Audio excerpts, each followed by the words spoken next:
নমস্কার, সত্যজিৎ সেন আমার নাম।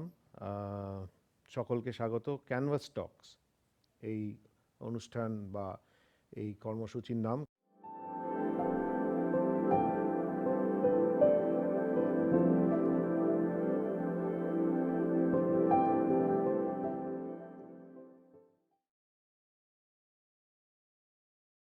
নমস্কার, সত্যজিৎ সেন আমার নাম। আহ, সকলকে স্বাগত ক্যানভাস টক্স এই অনুষ্ঠান বা এই কর্মসূচির নাম ক্যানভাস টক্স। তো একটু প্রথমে চলে যাই, একটু শুরুর দিকে চলে যাই। তখন জাস্ট কলেজে ঢুকেছি, কলেজে পড়ি। খেলাধুলো, প্রচণ্ড খেলাধুলো করতাম, খেলাধুলো করছি। হঠাৎ প্রচণ্ড ওয়েট লস হতে আরম্ভ করলাম। তো এক মাসে মোটামুটি প্রায় 18 কিলো ওজন কমে গেছিলো ফট করে।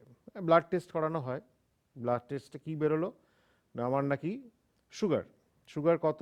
প্রায় 600, 589 এক্স্যাক্ট ফিগার ধরা পড়লো। তো এইটার হিস্ট্রি তো তখন অত বছর আগে আরও এখন যতটা সবাই সচেতন অতটা তো ছিলেন না। তো যাই হোক, সেটার পরে তো একেবারে সেই মাথা ভেঙে পড়লো আর কি, আকাশ ভেঙে পড়লো সবার মাথায় যে কী ব্যাপার, কী বৃত্তান্ত হলো। এই সুগার ধরা পড়লো মানে তো একদম জীবন আর কি প্রায় শেষই হয়ে গেল। তো তখন একটা ট্রেস করে দেখা গেল যে আমার বাবা মা দুজনেই, both parents were diabetic, hereditary. এমন নয় যে আমি প্রচণ্ড সেই, এই বাঙালিদের একটা খুব ধারণা রয়েছে যে এই মিষ্টি খেলে পরে সুগার হয়, এরকম কিছু নয়। আমি কোনো মিষ্টি টিষ্টি খেতাম না। তো যাই হোক, দেখা গেল যে এটা একটা হেরিডিটারি ডিজিজ, যেটা আহ, মানে খুব দুর্ভাগ্যবশত আমার হয়েছে। ভালো কথা, তখন থেকেই একটা ডিসিপ্লিন লাইফস্টাইলের মধ্যে চলে যেতে হলো অবশ্যই, in order to live a healthy life. আচ্ছা, আর আজকে আমরা দাঁড়িয়ে এই 2019-এ যেরকম ছিল, তখনকার দিনে সো মেনি ইয়ার্স ব্যাক এতটা সাধারণ মানে সিচুয়েশন ছিল না। কি খাওয়া কি না খাওয়া এগুলো নিয়ে ভীষণ রেস্ট্রিকশন ছিল।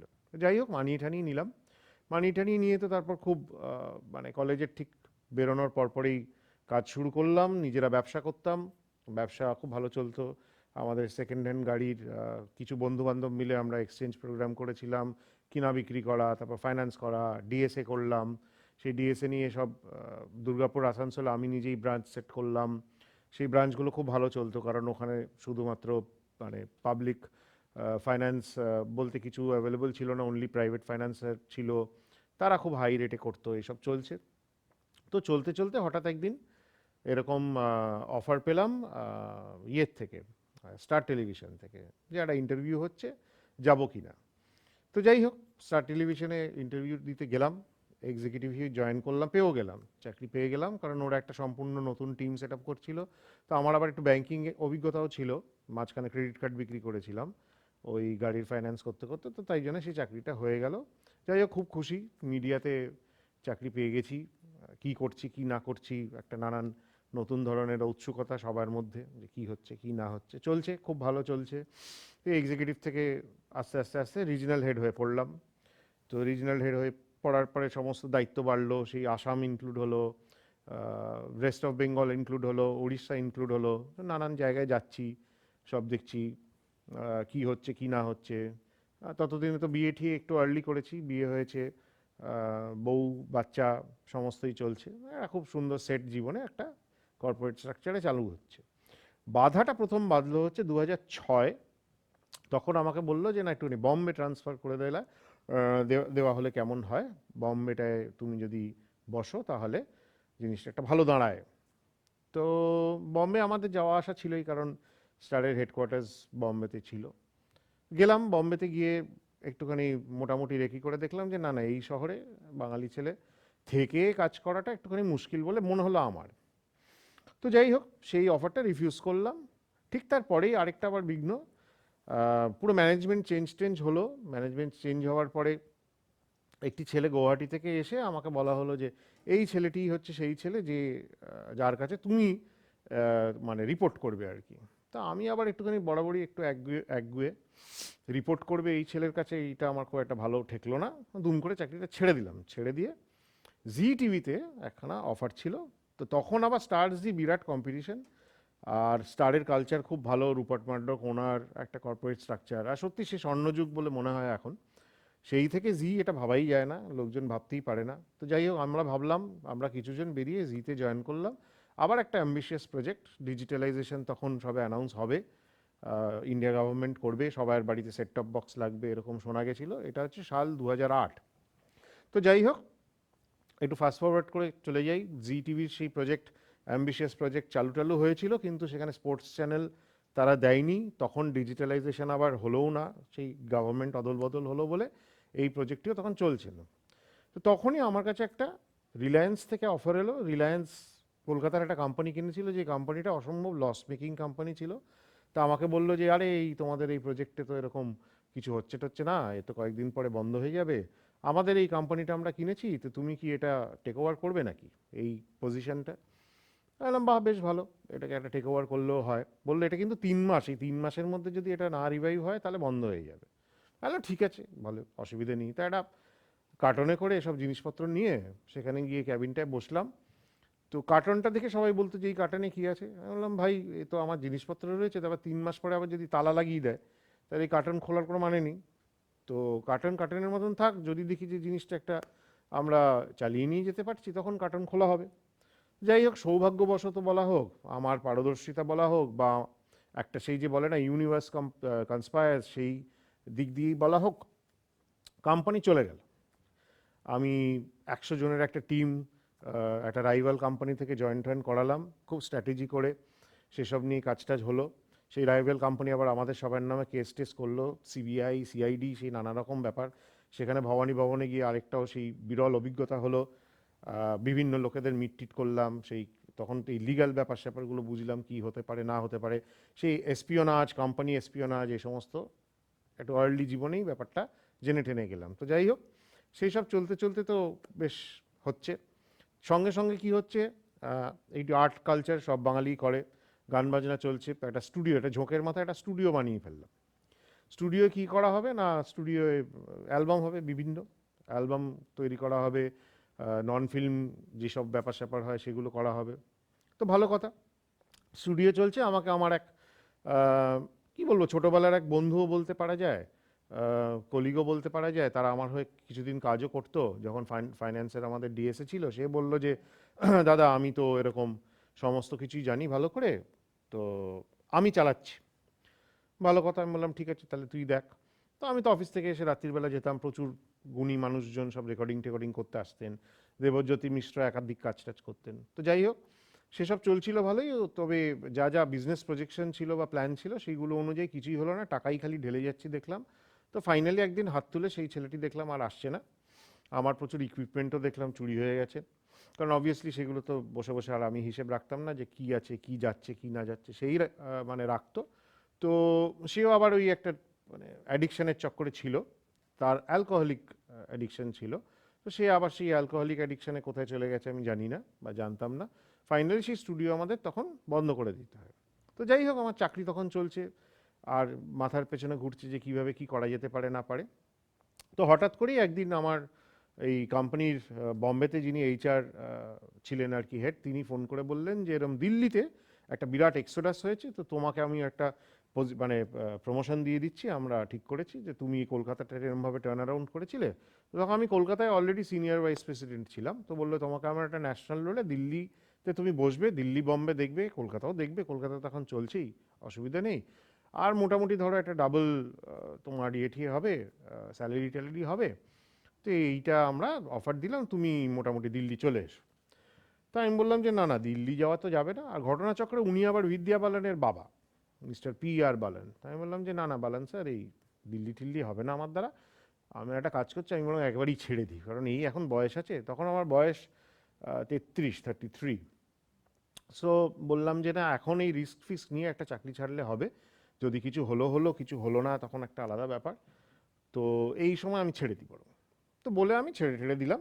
ওরা একটা সুন্দর, যেহেতু আমার এই কোম্পানিটাকে টার্ন অ্যারাউন্ড করেছিলাম, একটা সিভিয়ারেন্স প্যাকেজ ট্যাকেজ দিল টিল, বেশ অনেক টাকা পয়সা পেলাম। তো দেখলাম যে ঠিক আছে, সেই সেই টাকা পয়সাগুলোকে নিয়ে আমার একটা সার্টেন পিরিয়ড অফ টাইম আমি চালাতে পারবো। এবার জেনারেলি লোকজন যেটা করে যে এরকম ধরনের পুঁজিপাজে থাকলে পরে তারা এই প্রপার্টি টপার্টি ইত্যাদিতে ইনভেস্ট করে। তো আমি তো জেনারেল লোক নই, তো আমি কি করলাম, আমি তখন ঠিক করলাম যে না, আমরা এখন ফিল্ম প্রোডাকশন কোম্পানি করব, কেন ফিল্ম? আমার কিছু বন্ধুবান্ধব রয়েছে, নাম নিচ্ছি না, তারা খুবই ততদিনে কৃতী হয়ে পড়েছেন। তো তারা বললো হ্যাঁ চল আমরা 3 বন্ধু মিলে একটা কোম্পানি করি যেটার নাম হবে ট্রাইপড। আমরা ছোটোবেলার থেকে 3 বন্ধু খুব মানে ক্লোজ ছিলাম। তার মধ্যে এক বন্ধু ইংল্যান্ডে থাকতো, তাকেও ডেকে টেকে ফেলা হলো, সেও চলে ঠলে এলো, এসে বললো ঠিক আছে তাহলে আমি সব ছেড়ে দিচ্ছি। সেও দারুণ চাকরি করতো আরবিএল কোম্পানিতে, রয়্যাল ব্যাংক অফ স্কটল্যান্ডে ক্রেডিট ফ্রেডিট হেড টেড করতো, বিশাল টাকার চাকরি, সেও ছেড়ে দিল। আমার আরেক যে বন্ধু ছিল সে ইকোনমিক্স ছিল, সে ছেড়ে দিত, আগে থেকেই সিনেমা আরম্ভ করে দিয়েছে বানানো, সেই ছবি আবার সাংঘাতিক চলছে, রমরম করে বাংলা ছবির একেবারে বাজার ঘুরিয়ে টুরিয়ে দিচ্ছে। তাছাড়া আমার আবার একটা ব্যাকগ্রাউন্ড রয়েছে, সুচিত্রা সেন আমার মাসি হন, তো সেই জায়গাটাও একটা কোনো জায়গায় ব্যাক অফ দ্য মাইন্ডে বোধহয় চলতো, সেটাও একটা চলে এলো। তো আমরা কিভাবে করব, আমাদের কাছে তো অত পুঁজি নেই যে আমরা মানে একটা হঠাৎ করে ছবি প্রডিউস কিভাবে করতে পারি। তো আমরা ঠিক করলাম যে বিভিন্ন এরকম ছবি আছে, যেটা আমার এই বন্ধু যে কৃতি পরিচালক আর কি, সে বলল যে দেখ এরকম অনেকগুলো ছবি পাওয়া যাচ্ছে, যেই ছবিগুলো এই হাফ ডান কোয়ার্টার ডান এরকম ধরনের অবস্থায় থাকে বা তৈরি হয়ে রয়েছে, রিলিজ টিলিজ করা যাচ্ছে না, এইগুলো নিয়ে কাজ করা যেতে পারে। তো যেমনি বলা সেমনি কাজ, আমরা তখন মোটামুটি বাজারে এই কথা ছড়িয়ে দিলাম যে আমরা নতুন কোম্পানি করেছি, নাম দিয়েছি ট্রাইপড এন্টারটেনমেন্ট বলে।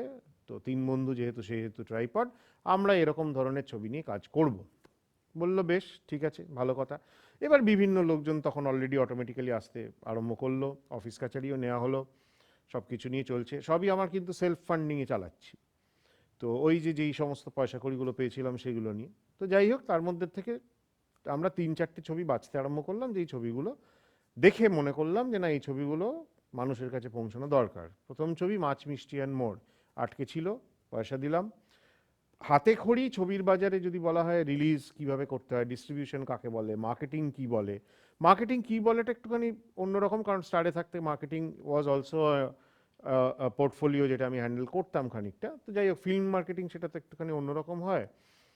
Out of the box marketing করা শুরু করলাম, মাছ মিষ্টি অ্যান্ড মোরটা নিয়ে একটা বিশাল জায়গায় পৌঁছে গেলাম।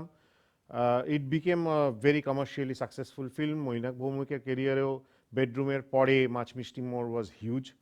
তো তারপর থেকে আর মানে সেদিক দিয়ে আর ফিরে তাকাতে হচ্ছিল না।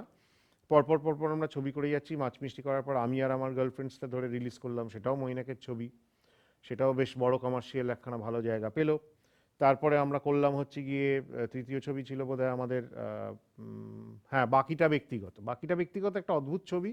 আমার মনে আছে আমাদেরই এখানের একজন কৃতি অভিনেতা, সেখানেও তার নাম নিচ্ছি না, সেই একদিন ট্রেডমিল করতে করতে জিমে, আচ্ছা জিমটা তো করতে হয় কারণ এই সুগার সেটা একটা কন্ট্রোলে রাখতে হবে, ততদিনে তো একটা শরীর স্বাস্থ্যের ব্যাপারে ঢুকেই গেছি। তো জিম করতে করতে ট্রেডমিলে হাঁটতে হাঁটতে বললো এই একটা ছবি দেখেছি, সাংঘাতিক ছবি, ও ছবিটা কিছুতেই শেষ হচ্ছে না, একবার তুমি দেখো। গেলাম নাম্বার টাম্বার নিয়ে জোগাড় করে, তো প্রদীপ্ত ভট্টাচার্য পরিচালক, সেই পরিচালকের ছবি, বাকিটা ব্যক্তিগত। সেই ছবিটাকে আমরা নিলাম, নিয়ে সেই ছবিটাকে শেষ করলাম, সেই ছবিটা শেষ করে রিলিজ করলাম। রিলিজ করার পরে দেখা গেল যে না, কোনো রকমই দর্শক আসছেন না ছবি দেখতে। 38,000 টাকা কালেকশন হলো, জিকে বিক্রি করে দিতে পেরেছিলাম বলে অ্যাটলিস্ট বেঁচে যাই, যে মানে ছবিটা আমরা মানে অত লোকসান করতে হয়নি। তো যাই হোক হঠাৎ করে একদিন টাইমস অফ ইন্ডিয়ার থেকে ফোন করে বললো যে বাকিটা ব্যক্তিগত, সকাল 7টা আমার মনে আছে, নিউজ ব্যুরো থেকে, ওরা সব থেকে আগে খবর পেয়েছিল জাতীয় পুরস্কার পেয়েছে। তো আমরা তো জানি না কোনটা জাতীয় পুরস্কার পেয়েছে, কেন পেয়েছে, কি হয়েছে। তো বলছে যে আগে জানতাম যে ভীষণ লবি টবি ইত্যাদি দিয়ে হয়। তো যাই হোক ওরা এরকম বলার পরে দেখা গেল যে জাতীয় পুরস্কার আমরা পেয়ে গেছি। সে দিল্লিতে যাওয়া সেটা একটা সেই স্বপ্নের মতন ব্যাপার স্যাপার। সেবারে জাতিস্বরূপ 5টা না 4টে ক্যাটাগরিতে পেয়েছিল।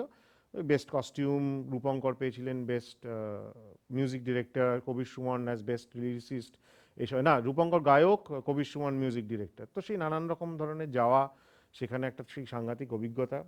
এই করতে করতে বিভিন্ন তো ছবি চলছে, ছবি বানানো হচ্ছে, মানে প্রোডাকশন চলছে, কোপ্রোডাকশন চলছে, রিলিজ করছি। মাথায় ঢুকলো যে না শুধু এটা করলে হবে না, একটা ছবি বানাতে হবে, পরিচালনা করতে হবে। তো সেই পরিচালনা করার জন্য আগে চলে গেলাম 2014-তে আমেরিকা, লি স্ট্রাসবার্গ ইনস্টিটিউটে, সেটাও নিজের পয়সা খরচা করেই গিয়ে একটা খুব সুন্দর একটা ট্রেনিং নিলাম। 3টে ওদের ইনস্টিটিউটে আমি মানে 3 মাস থেকে একটা খুব ভালো কৃতি লোককে শ্যাডো করলাম, শ্যাডো করে শিখে টিকে এসে এখানে একটা ছবি বানালাম, তার নাম হচ্ছে মাইকেল। সেই ছবিটা বানাতে গিয়েও প্রচুর অভিজ্ঞতা। প্রডিউসার এসছে, প্রডিউসার এসে তারা শুটিংয়ের 14-15 দিন আগে চলে গেছে, কাজ করতে গিয়ে আমরা আটকে গেছি, দেখছি যে না কোনো ফান্ডিংই নেই, সেখান থেকে আবার অন্য কাউকে ধরে নিয়ে এসেছি যাদেরকে দিয়ে আগে আমরা ছবি করিয়েছি, তারা আবার রাজি হয়েছেন যে হ্যাঁ ঠিক আছে চলো তোমাকে আমরা ব্যাকআপ করছি, সাপোর্ট করছি। এইভাবে আমাদের জার্নি চলছে।